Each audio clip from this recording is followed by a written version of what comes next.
ይህንን አጻጻፍ በሞቃታማና በቀዝቃዛ ጊዜ ለንግድ ስንሄድ ነበር የተማርኩት። ሐሽምም ወደ አላሁ ሱብሓነሁ ወተዓላ ከሄዱ በኋላ በሞቃታማና በቀዝቃዛ ጊዜ የሚነግዱት ንግድ እንደቀጠለ ነበር።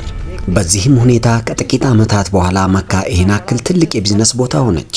የየመን አስተዳዳሪም አብርሃ የሚባለው በዝሆን የታገዙ ወታደሮችን በመያዝ መካ ላይ ጥቃት ለማድረግ ወሰነ። ይህንንም አወጀ፣ የአላህን ቤት እኔ አፈርሰዋለሁ አለ። ምክንያቱም እሱ ፍላጎቱ የነበረው ከመካ ይልቅ የመን የቢዝነስ ቦታና የቢዝነስ ሴንተር እንዲሆን ነበር ፍላጎቱ። ያን ጊዜም አላሁ ሱብሓነሁ ወተዓላ ለረሱላችን ሰለላሁ ዐለይሂ ወሰለም የነብይነት ትእዛዝን እንዳስተላለፈላቸው እነዚህ ቁረይሾች በብራቸውና በሀብታቸው ተመክተው እሳቸውን መቃወም ጀመሩ። ያን ጊዜ ነው አላሁ ተዓላ ሱረቱል ቁረይሽን አውርደው እነሱ ይሄንን እንዲያስታውሱ አደረጋቸው። በራብና በጥማት እየሞቱ ሳለ አላሁ ተዓላ ከራሱ ቤት ባሻገር ትልቅ ደረጃን ሰጣቸው፣ የሚከበሩበትም ጭምር። ቁረይሾች ምን ጊዜም ወደ እኔ ቤት መምጣት ይችላሉ። ይሄ ደግሞ ሱረቱል ቁረይሽ የወረደበት የኋላ ታሪኩ ነው። አቡ ሃዲ እስቲ ያንን ሱራ አሰማን ባክህ፣ በነቢያችን ላይ የወረደውን። ቢስሚላሂር ረህማኒር ረሂም ሊኢላፊ ቁረይሽ ኢላፊሂም ሪሕለተሽ ሽታኢ ወሰይፍ فليعبدوا رب هذا البيت الذي أطعمهم من جوع وآمنهم من خوف።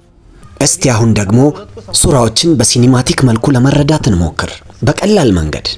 ከሁሉም በፊት መረዳት ያለባችሁ እዚህ ሙሉ ሱራው ላይ አላሁ ተዓላ ቁረይሾችን እያናገራቸው አይደለም፣ እንደውም ስለ ቁረይሾች ነው እየተናገረ ያለው። ማለትም እንደ ሶስተኛ ወገን ሰዎቹ ነው ማለት ነው። ይሄ በጣም ምልክት ነው በአንድ ሰው ላይ ማኩረፍ ወይም መቀየም። ልክ አብዛኛውን ጊዜ እኛ ከሰዎች ጋር ስንጣላ ስንቀያየም እንዴት ነው የምንናደርገው? ለሌላ ሰው ነው የምንናገረው። ንገረው ለሱ ፊት ለፊቴ እንዳይመጣ፣ እኔ እሱን ማናገር ደስ አይለኝም። ስለዚህ ይሄ ሶስተኛ ወገን ማለት ነው። አላሁ ሱብሓነሁ ወተዓላም ሙሉ ስራው ላይ እንደ ሶስተኛ ወገን አድርጎ ነው ስለነሱ የሚናገረው። ሁለተኛው ነጥብ ደግሞ መረዳት ያለብን እዚህ ጋር ስለ አንድ ሰው አይደለም እየተወራ ያለው፣ እንደውም ስለ አጠቃላይ ህዝቡ ነው እየተነገረ ያለው፣ ስለ ቁረይሽ ጎሳ። ምክንያቱም የመጀመሪያውና ሁለተኛው አያ አንድ ላይ ስለሚመሳሰሉ፣ ስለዚህ በአንድ ላይ ለመረዳት እንሞክር።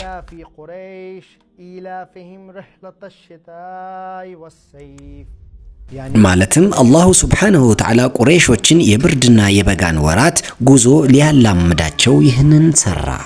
ይሄ አሁን ከላይ ስናወራ ነው። አሁን በትንሹ ደግሞ እስቲ ወደ ውስጥ ገባ እንበል። ስንመለከት እዚህ ጋር ኢላፍ የሚለው ቃል ምክንያቱ አንድ ነገር ስንላመድ የአንድ ነገር ተገዢ ስንሆን፣ ልክ ሙቀት ይሁን ቅዝቃዜ ይሁን ዝናብ ይሁን ቢሮ የግድ መሄድ አለብን በሚል ራሳችን እናላምዳለን። ልክ ሰዎችን የሚያጓጉዝ ታክሲም ይሁን 10 ሰው ጭኜ መሄድ ፈልጋለሁ ብሎ ካለ ያ ልምድ ይባላል። ልክ በማንኛውም ስራ ቂጣ ጋጋሪዎች ለምሳሌ በሺህ የሚቆጠር ቂጣ ዛሬ መጋገር አለብን ብለው ካሉ ራሳቸውን ያላምዳሉ ማለት ነው። ስለዚህ ቁረይሾችም በብርድና በሞቃታማ ጊዜ ጉዞ መሄድን ተላመዱ፣ ልምድ ሆናቸው። ስለዚህ 2 ጊዜ ተላመዱ ይላል። አብዱል የኔ ወንድም ምን ያህል ብርድ እንደሆነ አይተሃል? ነገር ግን እኮ በጣም ደስ ይላል በብርድም ቢሆን። ለነገሩኛ ለምደነዋል እኮ። መጀመሪያ ላይ ስታዩት ላም ትታያለች። ላምን ነው የተጠቀመው። 2 ምክንያት አላት። የመጀመሪያው ምክንያት አግራሞትን ነው የሚያጭረው። አላሁ ተዓላ እያለ ያለው በመገረም ነው። ይሄን አክል እጅግ በጣም ልምድ ሆነባቸው ጌታቸውን እስኪረሱ የመጀመሪያው ነገር። ሁለተኛው ደግሞ ልምድ ሆነባቸው ቁረይሾች በብርድና በሞቃታማ ጊዜ ጉዞ መሄድን። በዚህ የተነሳ ምን ማድረግ ነበረባቸው? ጌታቸውን መገዛት ነበረባቸው። ሊገዙት ይገባ ነበር።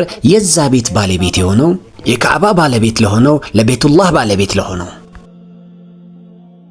ስለዚህ ወደ አያቱ ስንመለስ ደግሞ እናም ስናይ ሪሕላ ማለት እዚህ ጋር ጉዞ ሲሆን ሽታ ደግሞ ቅዝቃዜ። አሁን የሚያሳስበው ነገር አላሁ ሱብሓነሁ ወተዓላ እዚህ ላይ ለምን እንደዚህ አለ? በቅዝቃዜና በሙቀት ጊዜ ልምድ ሆነባቸው አለ። አላሁ ተዓላ እኮ በሙቀትና በቅዝቃዜ ጊዜ ማለት ይችል ነበር። ነገር ግን ለምን እንደዚህ ተባለ? በቅዝቃዜና በሞቃታማ ጊዜ ለምን ሆነ? እኛ ላይ እኮ ቅዝቃዜው በጣም ቀላል ነው። ምንም ሳትሰጉ ወደፊት ሂዱ፣ ያውም በፍጥነት።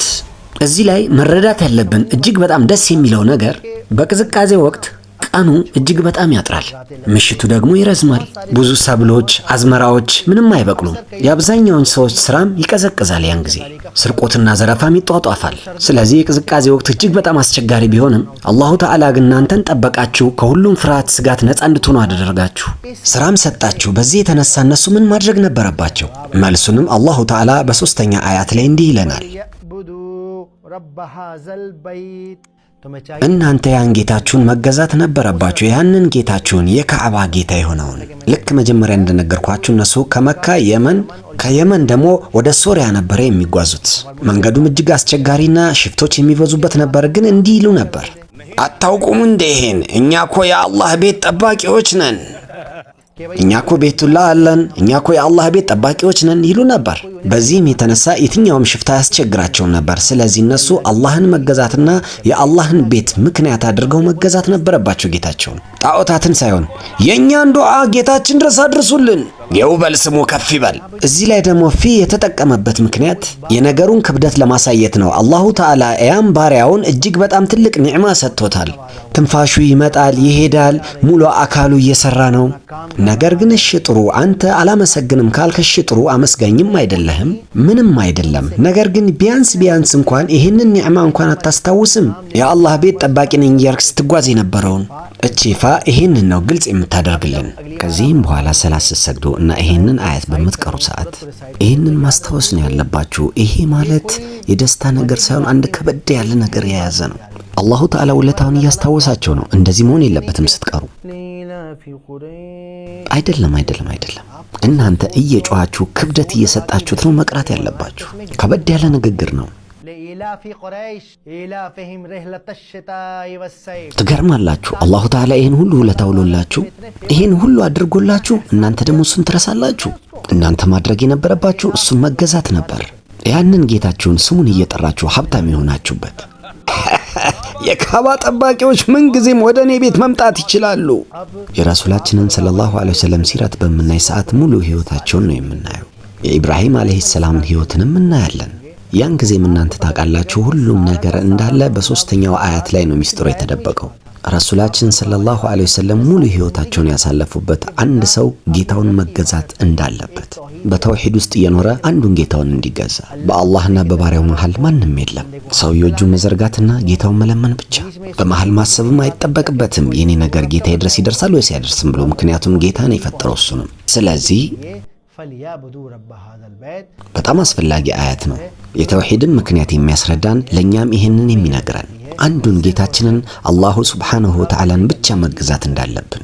ስለዚህ ሶስቱንም አያቶች አገናኝተን ደግሞ ምን አይነት ምክንያት ነው የሚሰጠን? አላሁ ተዓላ በመገረም እንዲህ ያለ ነው። ቁረይሾች በሞቃታማና በቅዝቃዜ ጊዜ ጉዞ ይህን ያክል ልምድ ሆነባቸው ጌታቸውን እስኪረሱ ድረስ።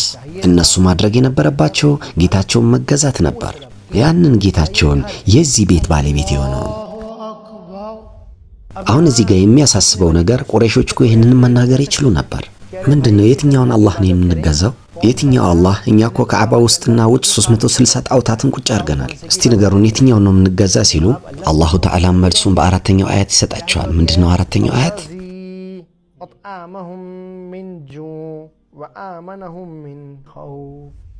እዚህ ላይ አሁን አላዚ የሚለው ለትውውቅ ነው። አላሁ ተዓላ ራሱን ነው እያስተዋወቀ ያለው። ያ ጌታችሁ የትኛው ጌታችሁ ለእናንተ ቀለብን የሰጣችሁ እናንተ በተራባችሁ ጊዜ። ጁ የምትለዋ ምክንያት ደግሞ እጅግ በጣም የተራቡ ለማለት ነው። በጣም የተራቡ። ኸውፍ ማለት ፍርሃት፣ አደጋ። ልክ ቁረይሾች ፈርተው እንደነበሩት መንገዳችን ላይ ዘራፊዎች ያገኙን ይሆናል እያሉ። እሺ ጥሩ። አሁን ይህን ሙሉውን አያት በአንድ ጊዜ ለመረዳት እንሞክር እስቲ። ቁረይሾች እጅግ በጣም ዝንጉ ሆኑ። በሞቃታማና በቅዝቃዜ ጊዜ ልምድ ሆነባቸው ጉዞን መጓዝ። አስቸጋሪ ጉዞ ነበር። እነሱ ማድረግ የነበረባቸው ጌታቸውን መገዛት። ያ ጌታቸው እነሱ እጅግ በጣም በተራቡ ጊዜ ቀለብን ይሰጣቸው። ያ ጌታቸው ደህንነት እንዲሰማቸው ያደረጋቸው እጅግ በጣም አደጋ ውስጥ ነን ባሉ ጊዜ። ልጆቻችን በራብ እየሞቱ ነው፣ እባክህን እዘንልን። አሁን መረዳት ያለብን ይሄ እኮ ከ1400 ዓመት በፊት የነበረው ሱራ ነው ልትሉ ነው።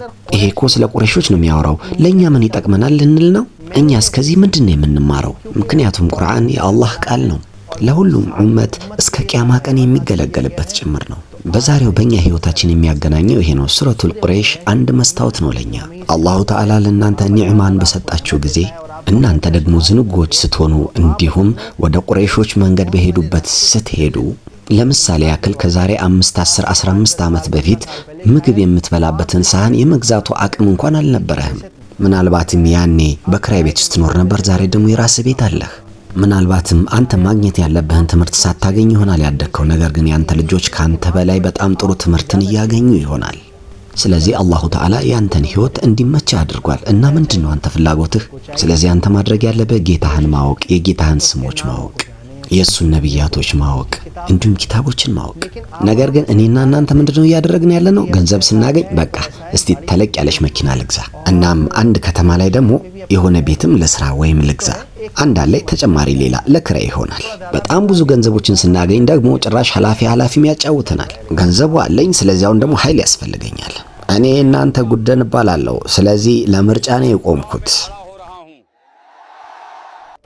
በዚህም መሰረት አላሁ ሱብሓነሁ ወተዓላ ቁረይሾች ላይ አግራሞትን ሲጭርበት፣ ይሄ ደግሞ እንደኔ አረዳድ ከሆነ አንድ ቀን አኺራ ሜዳ ላይ እኛ ላይም ሊገረሙብን ይችል ይሆናል። ምን አይነት ሰዎች ናቸው? የሚበሉት ተሰጥቷቸው፣ የሚጠጡት ተሰጥቷቸው፣ የተሻለ ህይወት ተሰጥቷቸው፣ የተሻለ ከተማ ላይ ተወልደው፣ ነገር ግን የፈጠራቸውን ጌታቸውን ረሱ። ወደ ልጆቻችሁና ወደ እናትና አባታችሁ እስቲ ተመልከቱ። በእናንተና እዛ ጋዛ እየሞቱ ባሉ ልጆች መሃል ያለው ልዩነት አንድ ነው። እነሱ ጋዛ መወለዳቸውና እናንተ ደግሞ እዚህ። እናንተ ዘና ብላችሁ ቪዲዮን ታያላችሁ፣ እነሱ ግን በስርዓት እንኳን መተንፈስ አልቻሉ። ስለዚህ እናንተ ይሄንን ኒዕማ ልታገኙ የቻላችሁት በአላሁ ሱብሓነሁ ወተዓላ ብቻ፣ በሱ ረሕመት ብቻ ነው። ስለዚህ ማድረግ ያለባችሁ ጌታችሁን ማወቅና የሱን ቃል ማንበብን። ምክንያቱም ያለንባት ህይወት እጅግ በጣም አጭር ናት። አይታወቅም መቼ ጥሪ እንደሚደርሰን። ስለዚህ አላህ እናንተን ከማስታወሱ በፊት እናንተ አስታውሱት።